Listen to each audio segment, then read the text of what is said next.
اللہ تعالیٰ کی حمد و ثنا کے بعد معزز سامعین و ناظرین، اللہ تعالیٰ کا لا تعداد دفعہ شکر اور احسان ہے کہ اللہ تعالیٰ نے ہماری زندگی میں رمضان المبارک کی برکتیں، رحمتیں، وسعتیں عطا کی ہیں۔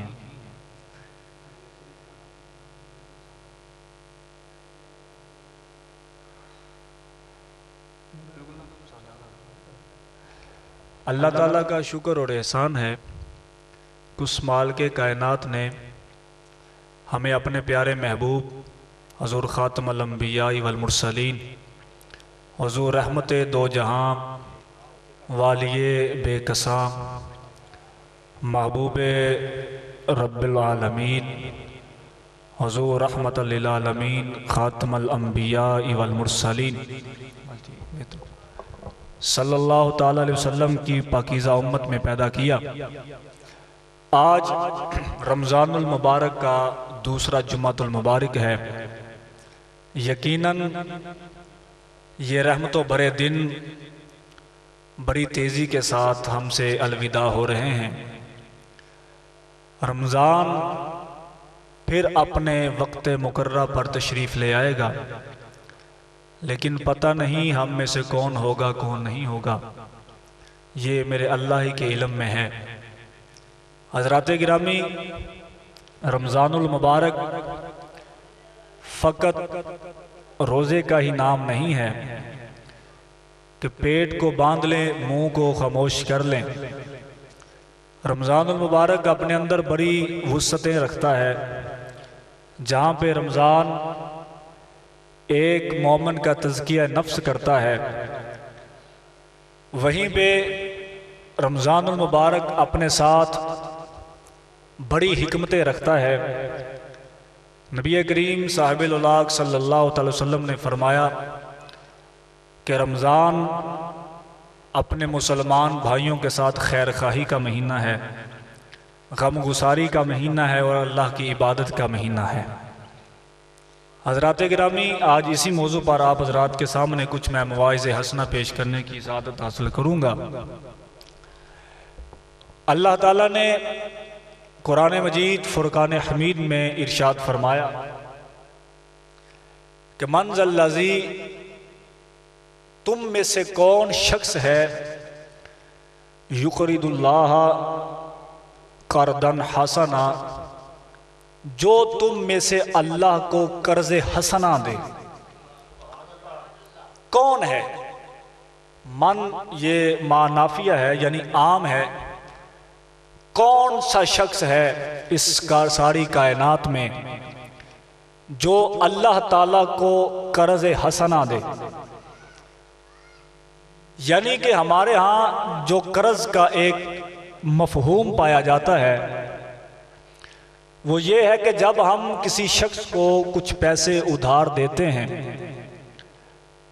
تو وہ بدلے میں ہمیں واپس دے یا نہ دے، ہمیں خدشہ رہتا ہے کہ جس کو ہم یہ پیسے دے رہے ہیں، جس کو ہم یہ چیز عطیہ کر رہے ہیں، شاید بعد میں یہ ہمیں واپس دے گا یا نہیں دے گا۔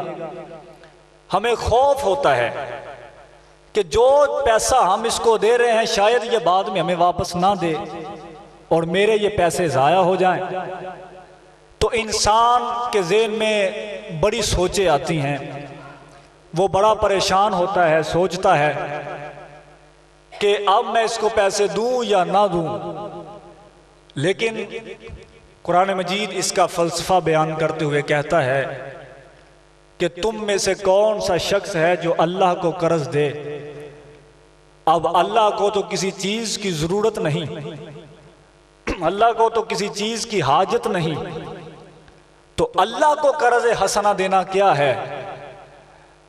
تو اللہ تعالیٰ کا قرآن ہی کہتا ہے کہ تم میں سے جو بندہ اللہ کے کسی بندے کی مدد کر دے گا، گویا اس نے اللہ کو قرض دیا ہے، فَيُضَاعِفَهُ لَهُ، تو اللہ تعالیٰ اس کو بڑھا کر اس کا قرض واپس کر دے گا۔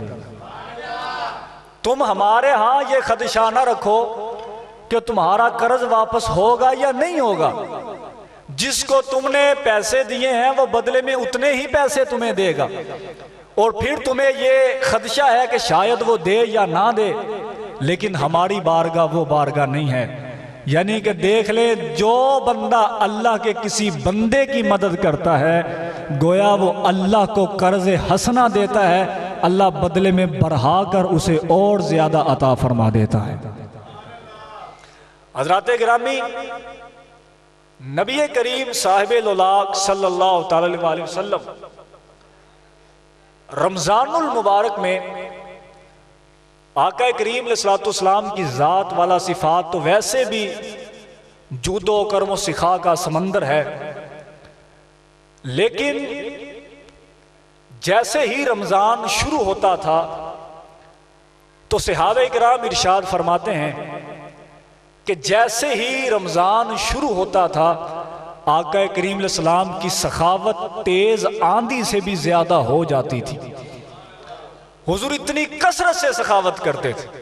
ویسے تو ساری کائنات ان کے ٹکڑوں پہ ہی پلتی ہے، اعلیٰ حضرت کہتے ہیں تیرے ٹکڑوں پہ پلے ہیں، غیر کی ٹھوکر پہ نہ ڈال، جھرکیاں کھائیں کہاں آقا چھوڑ کے صدقہ تیرا۔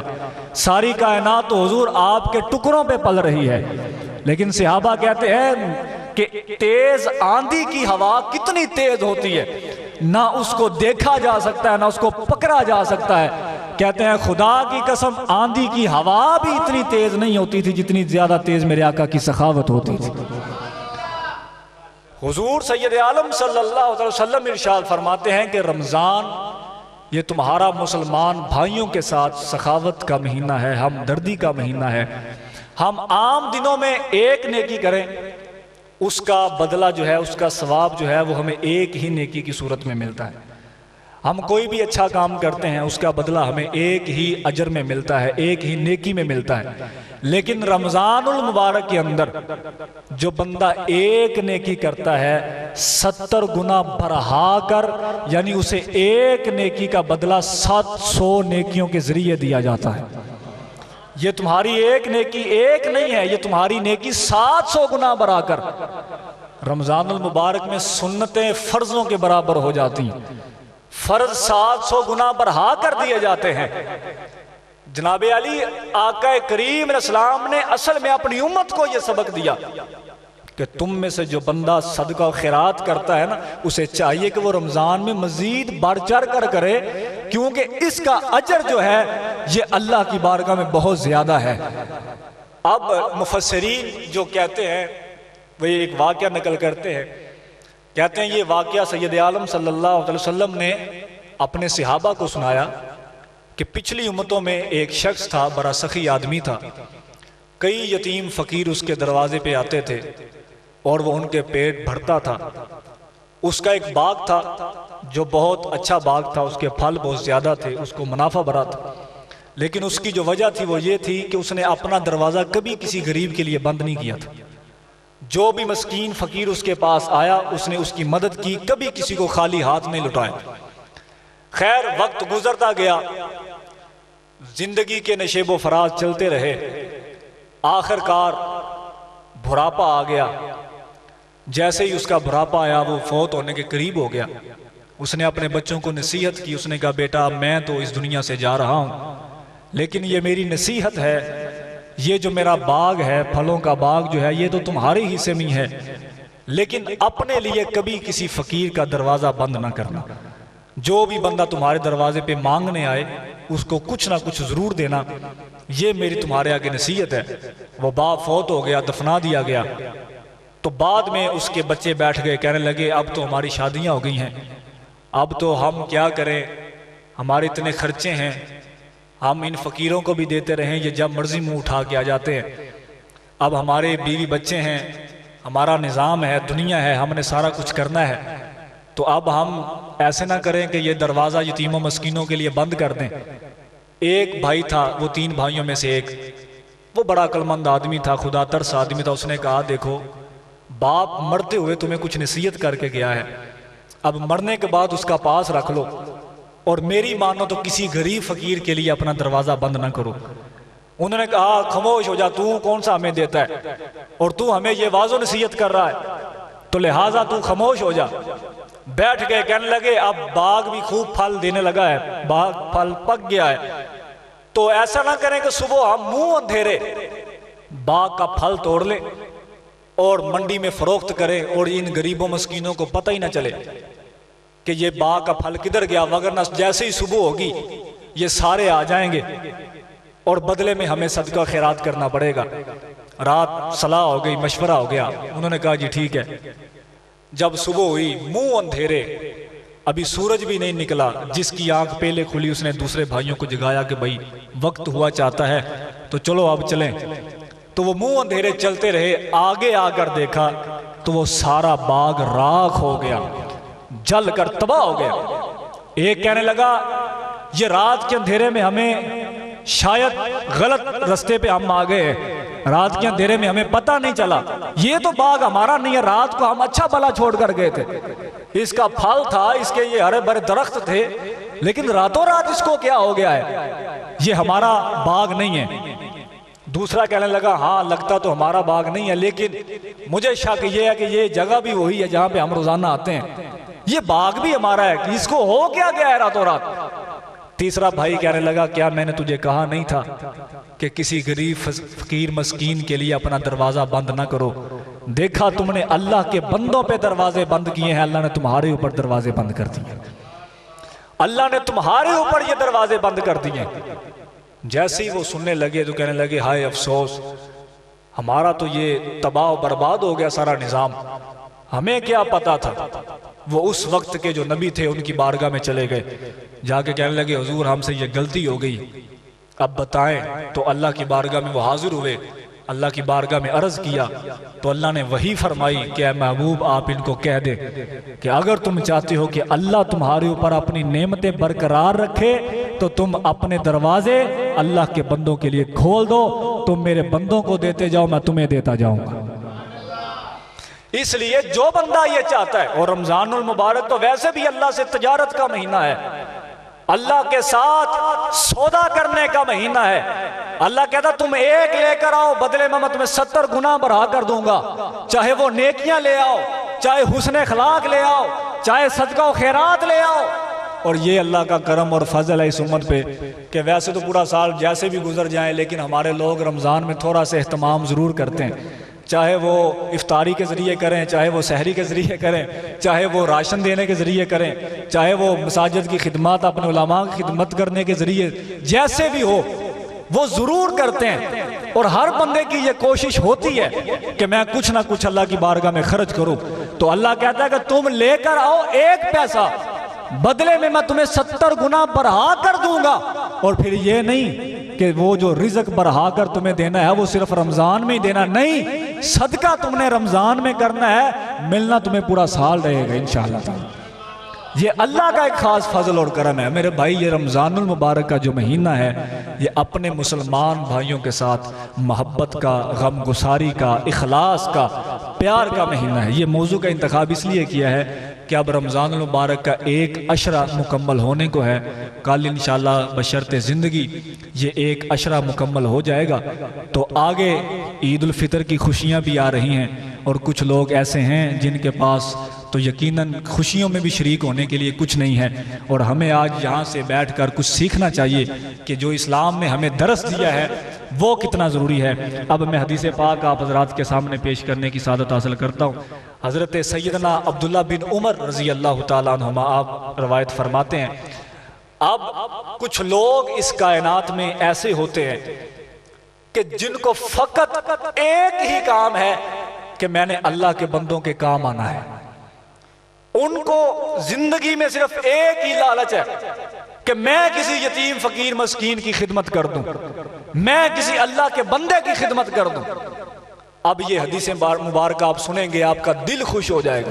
میرے آقا مولا صلی اللہ علیہ وسلم نے کیا ارشاد فرمایا، یہ معجم الطبرانی کی حدیث ہے، جناب سیدنا عبداللہ بن عمر رضی اللہ تعالیٰ عنہما آپ روایت فرماتے ہیں، میرے آقا مولا صلی اللہ علیہ وسلم نے ارشاد فرمایا، حضور نے فرمایا لوگو یہ میری بات کان کھول کے سن لو، حضور فرماتے ہیں کہ اس کائنات میں بعض بندے ایسے ہیں جن کو اللہ نے پیدا ہی اس لیے کیا ہے کہ وہ اللہ کے بندوں کی مدد کرتے رہے.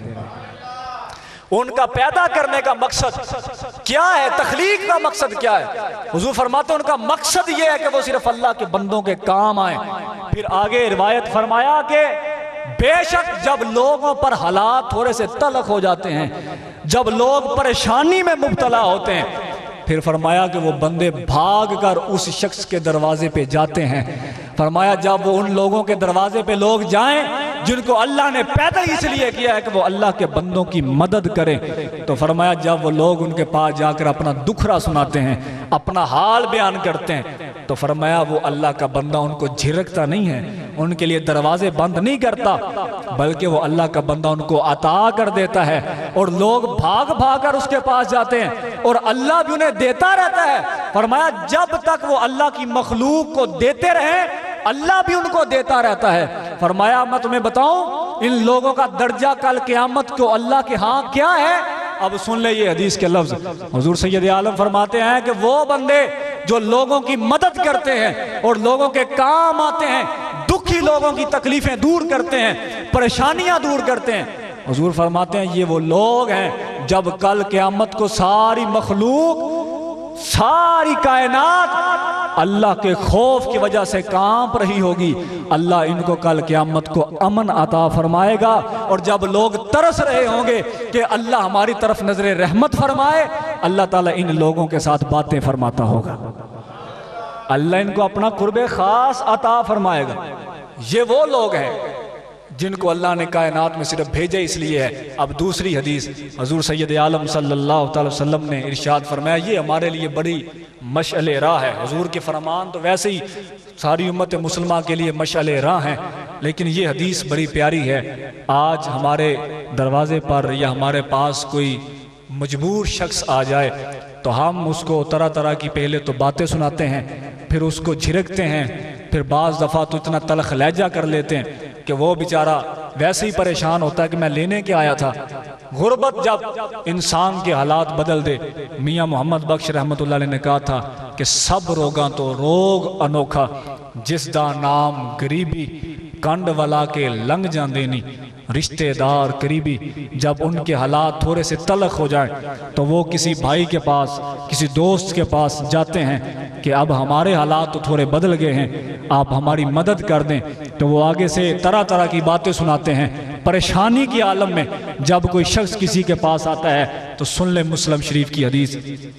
نبی کریم صلی اللہ علیہ وسلم نے ارشاد فرمایا کہ جو مسلمان بھائی اپنے کسی مسلمان بھائی کی دنیا کی مشکلات میں سے کوئی ایک مشکل دور کرے گا، اللہ کل قیامت کو قیامت کی مشکلوں میں سے ساری مشکلیں اس کی دور فرما دے گا. جو دنیا میں رہتے ہوئے، پھر آگے ارشاد فرمایا کہ جو دنیا میں رہتے ہوئے اپنے کسی مسلمان بھائی کے تنگ دستی کو دور کرے گا، اللہ دنیا اور آخرت کی تنگ دستیاں اس سے دور فرما دے گا.